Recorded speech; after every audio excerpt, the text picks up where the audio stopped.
Seja bem-vindo à Primeira Igreja Batista do Pará. Seu vídeo já vai começar. Mas antes, não esqueça de se inscrever, dar o like e ativar as notificações. Tem o texto santo, erga-no para que possamos ver. Ok. Se registrou, registrou. Se não, vamos adiante. Nós vamos continuar as exposições que temos feito, as exposições sequenciais que temos feito. Hoje é a 57ª exposição. Nós vamos retomar exatamente onde paramos. E te convido a abrir a tua Bíblia em Marcos, Evangelho de João Marcos, 9º capítulo. Nós vamos considerar os versículos 38 a 41. Marcos 9.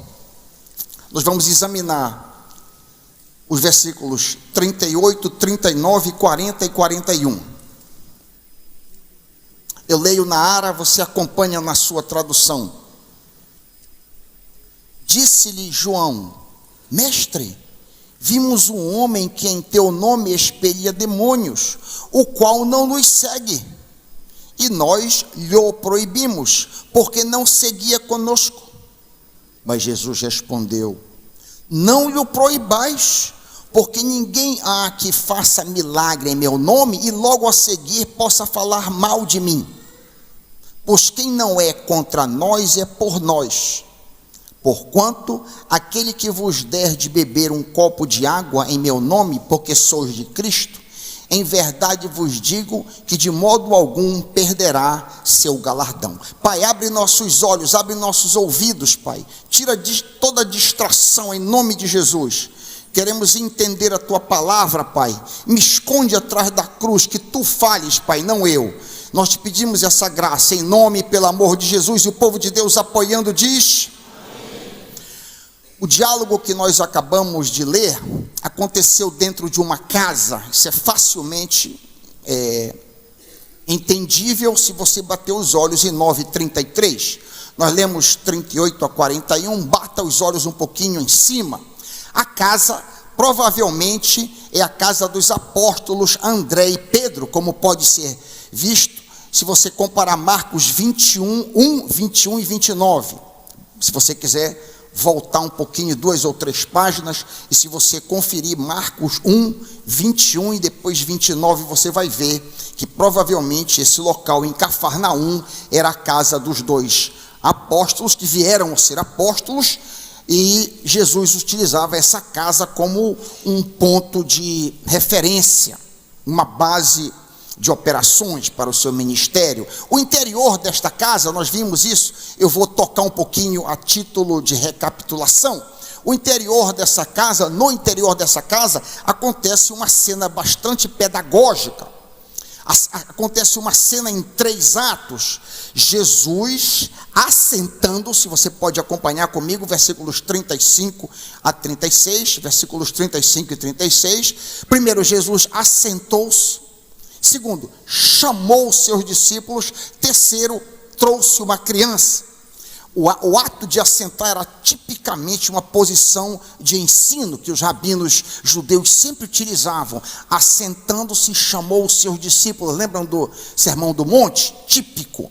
E várias outras cenas são apresentadas assim nos evangelhos. Depois Jesus convoca propositalmente eles e pega uma criança. A gente viu isso aqui domingo passado. Imaginemos que ao dizer para eles: se alguém quer ser o primeiro, será servo de todos, se torne como uma criança. Imaginemos a cena aqui comigo. Jesus coloca a criança no chão e o apóstolo João interrompe o silêncio com respeito a um incidente que havia acontecido durante a viagem deles de Cesareia até Cafarnaum, Marcos 9:30. Durante os 44 quilômetros de jornada entre, de novo, Cesareia de Filipe até Cafarnaum, os discípulos encontraram um exorcista desconhecido. Encontraram, e eles então disseram para Jesus, e agora eu vou ler na NTLH, uma palhinha: Para quem não gosta de paráfrase, você está perdendo uma coisa preciosa. Eu gosto muito de paráfrases depois que eu leio as versões literais. Olha como fica claro na NTLH. Mestre, vimos um homem que expulsa demônios pelo poder do teu nome, mas nós o proibimos de fazer porque ele não é do nosso grupo. Fica bem claro aqui o espírito da coisa. Eles estão inseguros se agiram corretamente ao trazerem à baila aquele incidente. O coração deles pode estar incomodado por causa do exemplo que Cristo havia dado daquela criança como padrão de humildade e simplicidade. O que vocês acham que motivou os discípulos a proibir que o exorcista continuasse o seu ministério? Eu respondo pelo seguinte sentimento: inveja e ciúme. Vocês lembram do vexame que aconteceu no vale, enquanto Jesus era transfigurado no monte? A título de recapitulação, bate os olhos um pouquinho antes do 17 e 18. Olha aí, a título de recapitulação, 17 e 18. Mestre, eu trouxe até o Senhor meu filho que está possuído por um espírito mudo. E este espírito, sempre que se apossa dele, lança-o por terra, ele espuma, arranja os dentes e vai definindo. Agora, pedi aos teus discípulos que o expulsassem, mas eles não puderam. Lança os olhos um pouquinho à frente, 28b. Por que nós não pudemos expulsá-lo? O fracasso relatado em 9:28b, seguido pelo encontro com o exorcista em algum lugar da Galileia, 9:30, encheu o coração deles de ciúme e inveja. Alguém que não era do grupo apostólico tinha um dom aparentemente maior do que o deles. Alguém pareceu, digamos assim, mais dotado, mais habilidoso. Como nós nos sentimos quando um grupo genuinamente cristão se levanta e parece ter dons que nós não temos? Como nós batistas, ou como nós da primeira igreja, nos sentimos quando Deus levanta outros grupos? Deus distribui dons e talentos conforme Ele quer entre diversos grupos que pregam o genuíno evangelho. Há outras igrejas, além da nossa. Há outras denominações que ensinam o evangelho, embora talvez eles não concordem conosco em pontos menores de doutrina e prática. Existem outros grupos, como por exemplo, os metodistas, os assembleanos, os congregacionais, os presbiterianos, os nazarenos, as igrejas da Aliança Cristã e várias outras igrejas, vários outros grupos que não concordam conosco, mas que pregam uma mensagem basicamente similar à nossa. Nós batistas devemos ter cuidado com ciúme e inveja em nossos corações. Existe um incidente muito semelhante ao relatado em Marcos 9:38, que aconteceu com o jovem Josué, assistente de Moisés. Deixa um dedo aí na tua Bíblia, em Marcos, e vai lá para frente da Bíblia, para Números capítulo 11. Olha que incidente curioso esse, que aconteceu com o jovem Josué. Números 11. O contexto desse incidente é que o povo estava altamente insatisfeito, com saudade das comidas maravilhosas que eles tinham no Egito, e agora estava comendo maná todo dia. Estavam murmurando, insatisfeitos com isso, queriam carne além de outras comidas. Moisés diz que ele está cansado de ser o líder daquele grupo, carregando aquele povo, 2 milhões de pessoas. Imagina a quantidade de problema que aquele povo apresentava. Imagina, 2 milhões de pessoas é mais do que a grande metropolitana, de mulheres tendo filho, loucura, gente doente, o pau quebrando de todo lado, reclamação, cachorro latindo, bezerro, todo tipo de problema imaginável.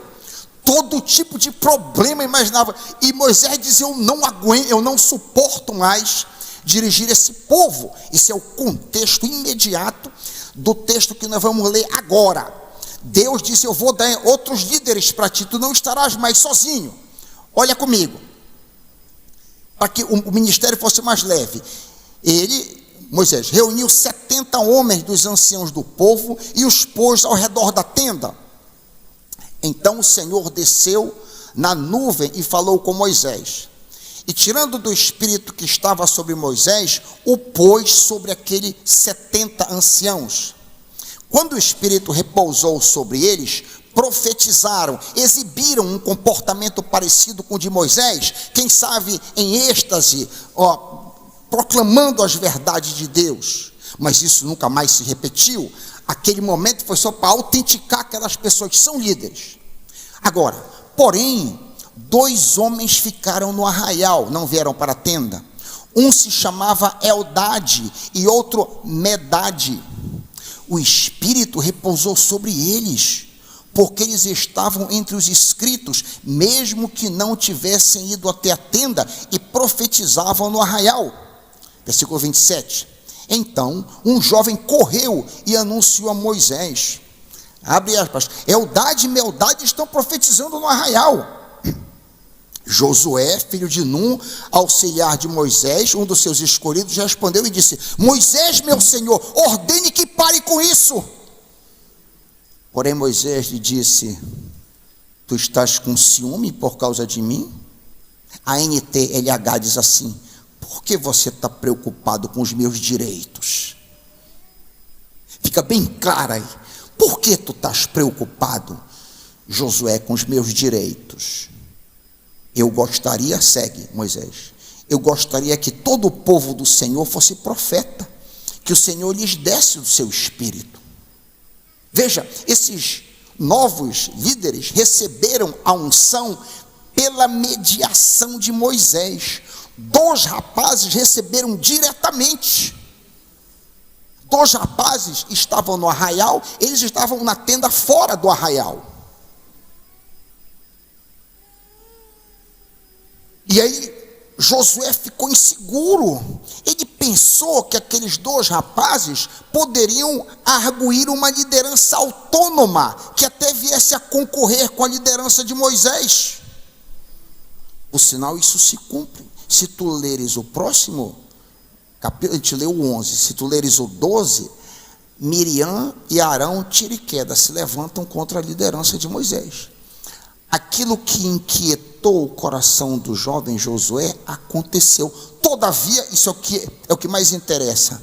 Moisés não fica nem um pouco abalado. O importante para Moisés era que a obra do Senhor fosse feita. Moisés não ficou com ciúme daqueles novos talentos. E aqui é uma grande lição para nós. Essa deve ser a postura de um líder sincero, que ama a Deus e deseja que a sua obra avance. Vocês lembram do que o apóstolo diz em Filipenses, o apóstolo Paulo diz em Filipenses 1, 16 a 18? Nós trabalhamos bastante essa unidade quando expomos a carta de Paulo aos Filipenses. Ele diz assim: uns pregam Cristo por amor, outros pregam Cristo por interesse pessoal. A reação dele: mas o que importa? E daí? Uma vez que Cristo, de uma forma ou de outra, está sendo pregado, seja com fingimento, seja com sinceridade, também isso me alegro, sim, sempre me alegrarei. O fato que há outros pregadores, Paulo está dizendo, além de mim, louvado seja Deus, que haja muitos. Eu quero é que o reino avance. Você que está aqui nessa manhã, você que é professor de EBD, você quem sabe que é um missionário, você que é um líder de departamento, você que é pastor como eu, você que atua em alguma função da obra do Senhor, você canta, você toca, você atua em alguma capacidade. Eu pergunto para você, eu pergunto para mim, tem alguém com um dom maior ou mais espetacular que o seu? Vigiemos os nossos corações. Vigiemos os nossos corações. O nosso coração é corrupto. Nós temos que ter cuidado com ele. Ciúme é parte da carne e pode se levantar sorrateiramente. Observem como Cristo reage ao ciúme e inveja dos seus apóstolos. Volta comigo para Marcos 9. Tu estás aí em Números 11. Vem comigo de volta para Marcos 9. 9:39. Olha a reação do Senhor Jesus. Marcos 9:39. Não o proíbam, porque ninguém há que faça um milagre em meu nome e logo a seguir me critique, fale mal de mim. Ninguém pode operar um prodígio ou um sinal no nome de Jesus e imediatamente criticar acidamente a Cristo. Por sinal, reiterando esse ponto, o apóstolo Paulo nos ensina em 1 Coríntios 12:3a, que ninguém que diz que seja Jesus maldito pode estar falando no poder do Espírito Santo. Ninguém amaldiçoa Jesus que possa estar do lado de Jesus. Noutras palavras, o exorcista referido por Jesus em Marcos 9:39 estava lutando contra Satanás em nome de Cristo. E Jesus validou seus esforços como um verdadeiro servo do reino, embora ele não fosse da mesma denominação, embora ele não fosse da mesma igreja, embora ele não fosse do mesmo grupo, amém? Esse é o ponto aqui. Ele não é dos nossos, mas ele está conosco. Agora, aqui vem um caveat, aqui vem uma palavra de cautela. Tanto o versículo 39 quanto o versículo 40, não proíbam, quem não é contra nós, são versículos que exigem muita cautela da nossa parte. É muito importante estudarmos a Bíblia toda, a fim de não sermos enganados por textos tirados fora do contexto. Preste bem atenção agora. É verdade que nenhum cristão verdadeiro opera um milagre poderoso e abertamente fala mal de Jesus. É verdade isso. Por outro lado, alguém que se diz cristão pode operar um milagre poderoso e não ser um verdadeiro discípulo de Jesus. Só que é muito importante. O milagre por si só não autentica necessariamente um ministério. Eu vou dizer isso de novo. Um milagre, um sinal, se eu chamasse fogo do céu aqui, isso não autenticaria necessariamente que eu sou um homem sincero, um homem honesto. Não.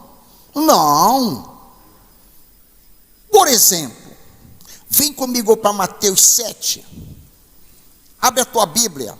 Deixa, se tu quiseres, um dedo em Marcos e vem comigo para Mateus 7. Olha o que eu estou querendo dizer. Mateus 7, 21 em diante. 21 a 23. Presta bem atenção agora.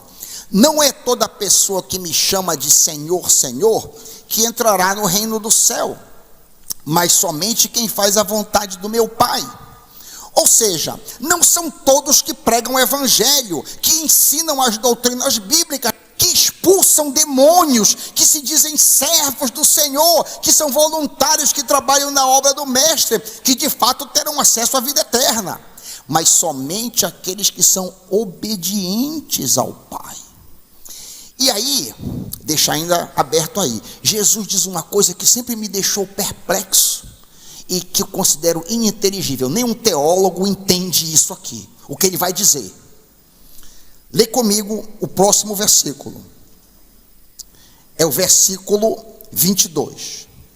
Quando aquele dia chegar, muitas pessoas vão me dizer: Senhor, Senhor, pelo poder do teu nome anunciamos a mensagem de Deus, e pelo teu nome expulsamos demônios e fizemos muitos milagres. Para aí.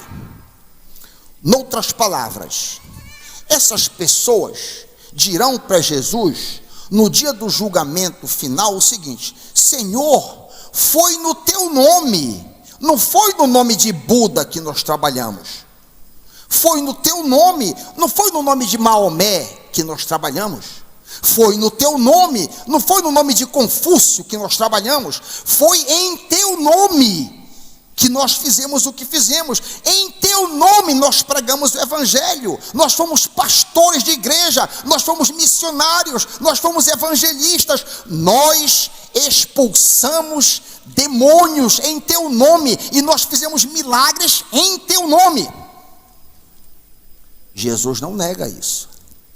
É isso que tende a dar um nó na cabeça de qualquer pessoa que preste atenção em um texto desse. Jesus não diz para eles mentirosos. Aliás, eles não iriam mentir diante dos olhos penetrantes do Cristo ressuscitado. De fato e de direito, aqueles homens, no nome de Jesus, como pastores, como exorcistas, como missionários, expulsaram demônios, fizeram milagres. Não eram loucos de mentir diante do Senhor Jesus? Como eles puderam fazer milagres verdadeiros em nome de Jesus, eu não entendo e não creio ser possível entender. Eu não creio que racionalmente você pode encontrar uma explicação lógica para isso.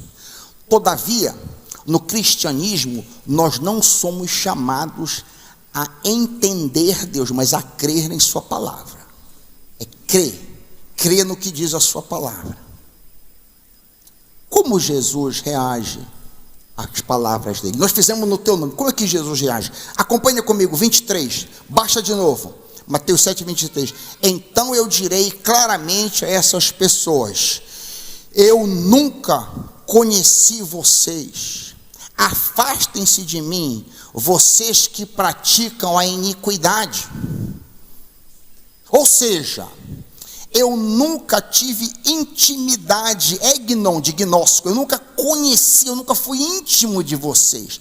Afastem-se de mim para o inferno. Por que, Senhor? Por que tu estás fazendo isso? Porque vocês praticavam o pecado ocultamente.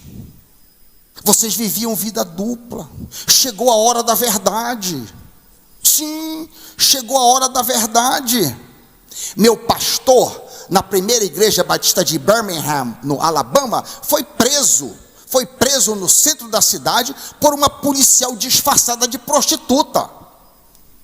Chegou a hora da verdade. Para ele chegar nesse ponto, aquilo ali, você não se envolve com prostitutas da noite para o dia. Aquilo, todo pecado crasso tem um determinado ponto. Você começa a ter pensamentos, e ao longo dos meses, quem sabe ano, você chega aí. A hora da verdade para ele, graças a Deus, chegou aqui, chegou nesse mundo. Louvado seja Deus por isso. O escândalo, foi expulso da igreja, a igreja caiu pela metade, foi terrível. E que lição nós tiramos daqui?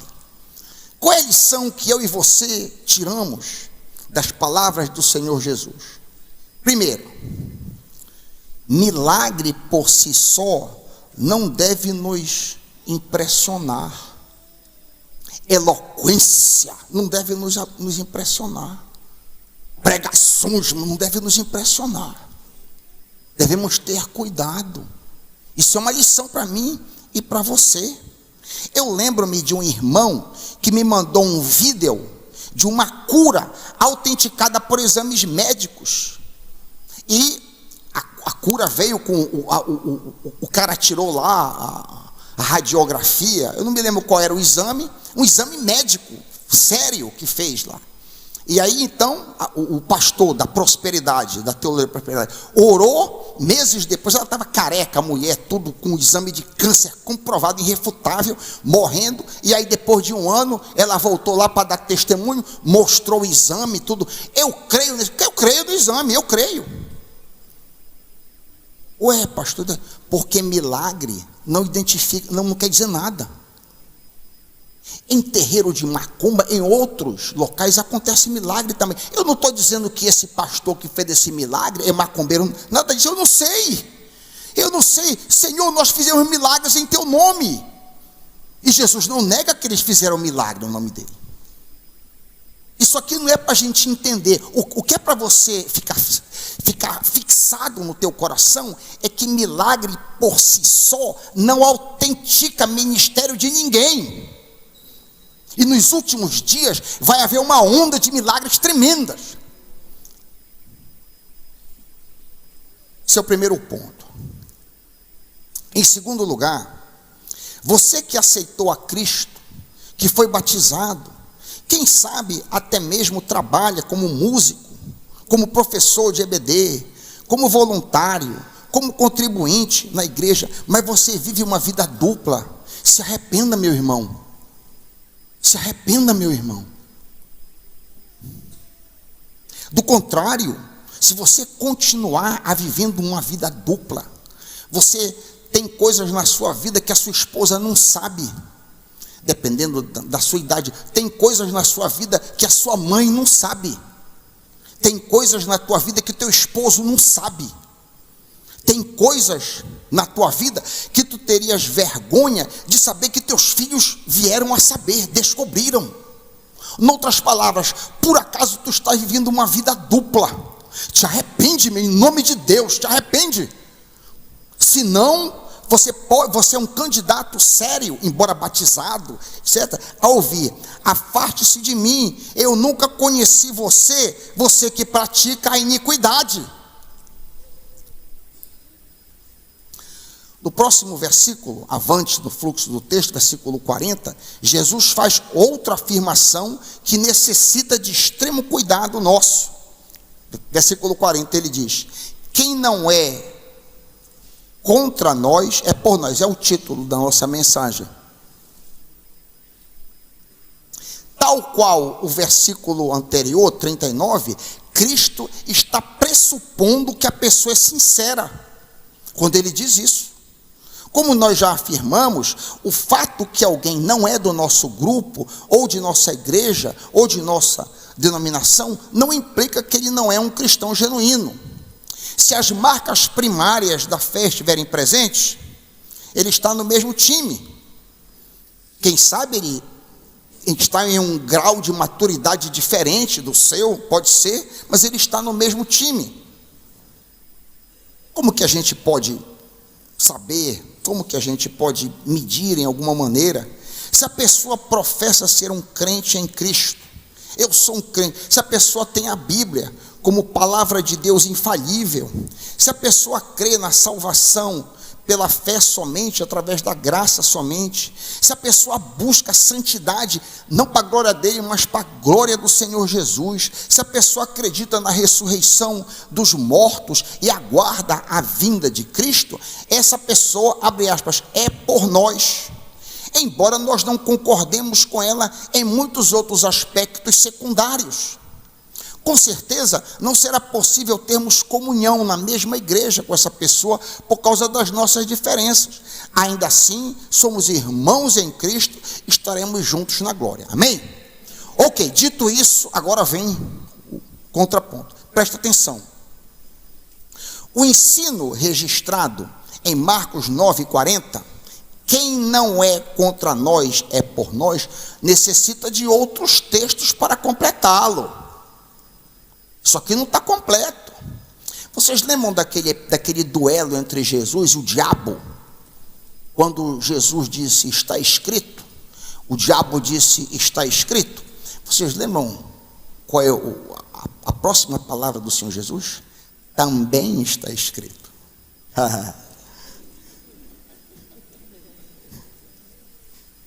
É verdade que está escrito. Satanás não mentiu. É verdade. Mas Jesus disse, também está escrito. Então, o versículo 40 necessita, também está escrito. Estamos juntos, meus irmãos? A necessidade de um complemento para o que Jesus disse, numa situação de extrema sinceridade e de piedade daquele homem. Se eu interpretar esse texto que está aqui atrás de nós, quem não é contra nós é por nós, e aí eu digo, todo mundo que não se declara inimigo de Jesus, é por Jesus. Isso me faria cair em um grave erro. Eu poderia dar exemplos 1000, vou dar 3 exemplos de um texto isolado desse que pode me levar a erro. Quem não é contra nós é por nós. Por exemplo, imagina meu marido nunca professou Cristo, mas também ele nunca me impediu de vir à igreja e exercitar a minha fé. Tudo bem, ele não é contra nós, ele é um amigo do Evangelho. Meu marido é amigo do Evangelho, ele não é contra nós. Interpretando o texto, título da nossa mensagem. Um outro exemplo. Eu tenho uma colega no trabalho que alega que religião é coisa de cada pessoa, cada um tem a sua. Tudo bem, então, ela não é contra nós, ela é simplesmente indiferente à minha fé. Ela não faz oposição a mim. Vou dar um terceiro exemplo. Abre aspas. Meu filho está afastado da igreja, mas ele aceitou a Cristo, ele foi batizado e participou assiduamente durante um bom tempo. Tudo bem, ele não é contra nós, é só uma questão de tempo para ele voltar, está tudo bem. Essas e uma infinidade de outras interpretações desse texto aqui podia levar você a um grave erro. Veja, o mesmo Jesus que disse, quem não é contra nós é por nós, também disse, Mateus 12:30, quem não é por mim é contra mim. Quem comigo não ajunta? O mesmo Jesus. Não existe neutralidade neste mundo. Isso é um engano que eu e você podemos cair. Não existe neutralidade. Por exemplo, todas as vezes que um apelo é feito, você gostaria de receber o Senhor Jesus como Salvador, e a pessoa fica neutra? Ela não está neutra, ela está rejeitando a Cristo. Mas pastor, aquela pessoa não diz que está fazendo por sim, de acordo com a Bíblia toda, não um texto isolado, mas de acordo com a Bíblia toda, essa pessoa está rejeitando a Cristo quando ela não aceita. Você passou por essa situação? Você ouviu o Evangelho várias vezes e você finalmente se rendeu? Levante a mão para o céu pela misericórdia de Deus. Deus teve misericórdia de você. Mas enquanto você resistiu, você não estava neutro, você estava em aberta rejeição. É isso que eu quero que você enxergue. Eu quero que os seus olhos sejam abertos para isso. Não existe neutralidade diante de Cristo. Ou você é a favor de Cristo, ou você é contra. Não existe isso que eu tenho ouvido várias vezes. Não, essa pessoa é amigo do Evangelho. Não. Aos olhos de Jesus, ele é inimigo. Só existem 2 classes de pessoas nesse mundo, e 2 somente. 1 João 3,10. Nisto são manifestos, a primeira classe, os filhos de Deus, e a segunda classe, os filhos do diabo. Só. Não existe filho da neutralidade, não. Pastor, isso é ofensivo, então fica ofendido com João, não comigo. Não fique aborrecido como fica com... Leia 1 João 3,10, parte A. do versículo, que você vai descobrir isso. Embora todos os seres humanos sejam indistintamente criaturas de Deus, o budista, o islâmico, o cristão, o satanista, o macumbeiro, todos são criaturas de Deus, indistintamente. Todos nós somos criaturas de Deus. Somente, por outro lado, somente os que recebem a Jesus como Senhor tornam-se filhos de Deus. Como o prólogo joanino diz claramente: veio para o que era seu, o mundo, e os seus, os judeus, não o receberam. Mas a todos quantos o receberam, deu-lhes o direito, ou algumas traduções, o poder de serem feitos, não eram filhos de Deus, a saber, os que creem no seu nome. É muito claro. É muito ofensivo, eu penso, mas é a palavra do Senhor. Quem é filho de Deus? O membro da primeira igreja batista do Pará é filho de Deus? Não, não necessariamente. É um presbiteriano? É o católico? É o adventista? É o assembleia? Não. Aquele que tem Cristo como Senhor e Salvador. Este ajunta. Só existe duas coisas: ou ajunta ou espalha. Você está juntando ou você está espalhando? Lá no seu trabalho, você ajunta ou espalha? As pessoas lá veem você como um cristão? Você se posiciona como: não, eu sou discípulo do Senhor Jesus. E o último versículo do nosso texto, versículo 41, revela que Deus não fica devendo nada a quem ajuda os seus discípulos. 41, lê comigo. Marcos 9:41. Aquele que lhes der de beber um copo de água em meu nome, porque vocês são de Cristo, em verdade lhes digo que de modo nenhum perderá a sua recompensa. Da mesma maneira como aquelas pessoas que te perseguem no teu trabalho, na tua escola, na tua casa, estão perseguindo não a ti, mas a Cristo, de igual maneira, a pessoa que ajuda você, se você é um cristão verdadeiro, está ajudando a Cristo. Exatamente. Vocês lembram do que o Senhor Jesus disse para Saulo no caminho de Damasco? Saulo estava perseguindo quem? Era Jesus que... Não.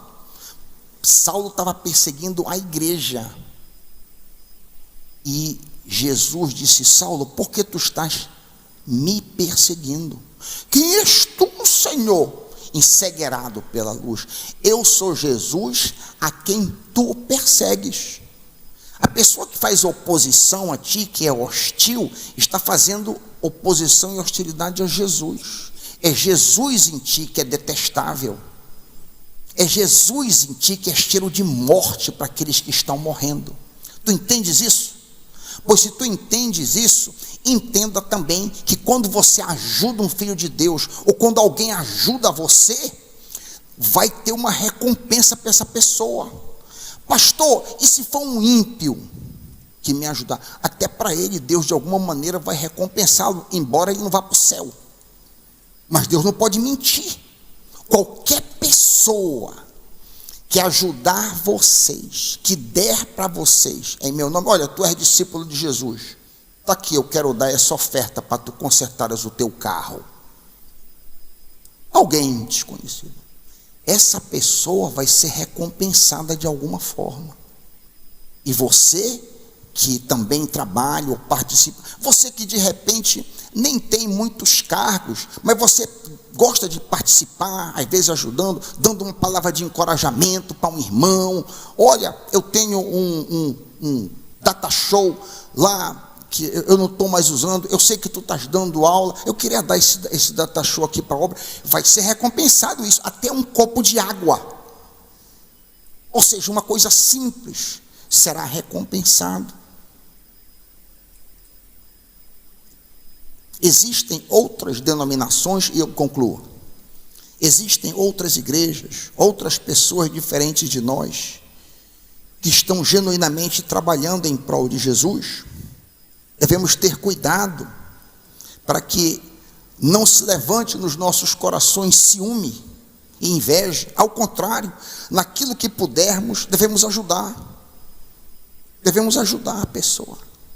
Não é da minha denominação. Quantas vezes pessoas que me procuram, não é membro da igreja, já fiz curso de noivo até para ímpio, me procuram, ajudam. Em nome de Jesus, que você seja ajudado de alguma forma. E aí, você não ajuda por causa de toma lá da cá, não é isso. Você não ajuda por causa de quid pro quo. Olha aí, e eu vou tomar no céu. Não é esse o espírito. Mas se você fizer genuinamente, eu quero ajudar na obra, eu quero te. A gente pode empurrar tanta gente na vida, né, meus irmãos? Dá uma ajuda, dá uma palavra, dá aqui, toma lá, tal. Não perderá o seu galardão. Palavras do Senhor Jesus. Em verdade te digo que de modo nenhum perderá a sua recompensa. Leva a sério essa palavra em nome de Jesus. Amém.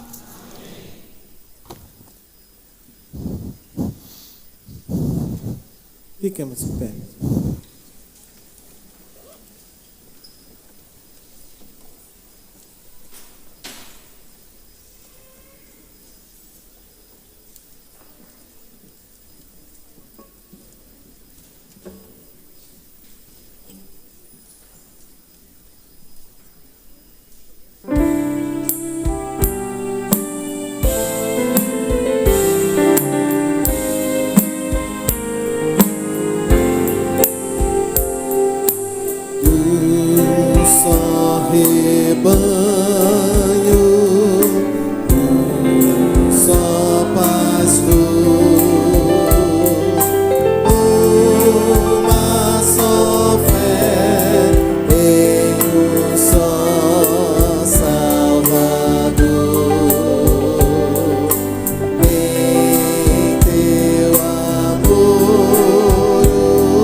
duas palavras rápidas. Quando nós ouvimos a palavra de Deus sendo pregada, e ela traz convicção de pecado aos nossos corações, nós não devemos nos sentir condenados. A palavra de Deus nunca deve nos condenar. Ela deve trazer convicção para que a gente mude. Esse é o propósito da palavra de Deus, para nós mudarmos. Todos nós precisamos avançar. Eu preciso avançar e eu tenho certeza que você também precisa avançar. Pode ser que a diferença seja as áreas onde você precisa avançar e eu. A gente não sabe do segredo de cada um, mas todos. Então você ouve a palavra e a palavra do Senhor trouxe convicção para o seu coração. Busque consertar, busque ajuda. Se você não está conseguindo sozinho, temos aqui o pastor Paulo, eu, pastor André, o ministro Cláudio atende também. Temos outras pessoas, os diáconos, que podem ajudar você. Às vezes, alguns pecados são difíceis de serem vencidos, mas não permaneça no escuro, não permaneça em vida dupla. Isso é muito sério que você ouviu. Não se sinta condenado, mas não permaneça aí.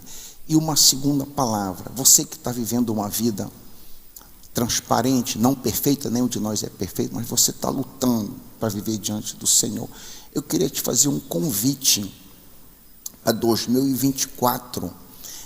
Você que já leu a Bíblia toda, muitos aqui já leram a Bíblia toda, eu queria te fazer um convite para que você estude a Bíblia. Compre uma boa Bíblia de estudo. Estude a Bíblia este ano. Talvez você consiga estudar um livro, Mateus, ou uma carta. Invista neste ano no estudo para que você conheça a palavra de Deus toda. Por que eu estou dizendo isso? Porque é muito mais difícil você ser enganado. Se você conhece a Bíblia toda, você tem um panorama do tudo, e quando um texto fora de contexto for apresentado a você, não, mas você vai dizer, não, peraí, mas também está escrito. Quando a pessoa tentar colocar, você diz, não, isso aqui não é a totalidade, é verdade isso que você está dizendo, perfeito, mas também tem esse aspecto aqui. Então, para a gente ser maduro, crescermos na fé. Este ano que está vindo, nós vamos revelar o tema do ano, o nosso ano que passou. Cadê? Estava aqui o modo, vi a noiva de Cristo, tiraram daqui. Está aqui o nosso tema. Nós temos um novo tema que tem a ver com a gente conhecer melhor a palavra de Deus. Eu queria te convidar neste ano para que você se aprofunde na palavra de Deus. Amém? Que o Senhor console o teu coração, que o Senhor te ajude, que o Senhor te unja com o Espírito Santo, que o Senhor te encoraje, que o amor de Deus, o Pai, a graça bendita de Deus, o Filho, o encorajamento, a força de Deus, o Espírito Santo esteja sobre nós, em nome de Jesus. Amém. Vamos para a escola bíblica dominical.